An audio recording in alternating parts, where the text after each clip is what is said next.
આજે રાજ્યના 51 તાલુકાઓમાં વરસાદ પડ્યો। સવારે 6 વાગ્યાથી લઈને 12 વાગ્યા સુધીમાં 51 તાલુકામાં વરસાદ વરસ્યો છે।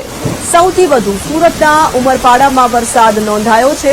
ઉમરપાડામાં 14.25 ઇંચ વરસાદ ખાબક્યો। નેત્રંગમાં 6.5 ઇંચ, ગંગેશ્વરમાં 6 ઇંચ વરસાદ થયો છે। નાંદોદમાં 5.25 ઇંચ, જ્યારે તિલકવાડામાં 3.5 ઇંચ વરસાદ વરસ્યો। સિનોરમાં 2.5 ઇંચ, કરજણમાં 1.25 ઇંચ, ડેડિયાપાડામાં 1 ઇંચ વરસાદ નોંધાયો।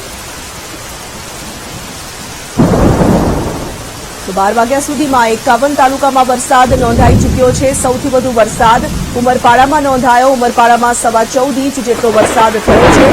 હવામાન વિભાગ દ્વારા જે રીતે આગાહી કરવામાં આવી છે, આવનારા દિવસોમાં આ જ રીતનું વાદળછાયું વાતાવરણ અને ભારે વરસાદ અનેક જિલ્લાઓને ગમરોળી શકે છે। સૌથી વધુ વરસાદ આજે ઉમરપાડામાં નોંધાયો છે। આપને જણાવીએ કે 14.25 ઇંચ જેટલો વરસાદ સુરતના ઉમરપાડામાં ખાબક્યો છે। આ તરફ નેત્રંગમાં પણ 6.5 ઇંચ વરસાદ થયો તો ગરુડેશ્વરમાં પણ 6 ઇંચ જેટલો વરસાદ થયો છે।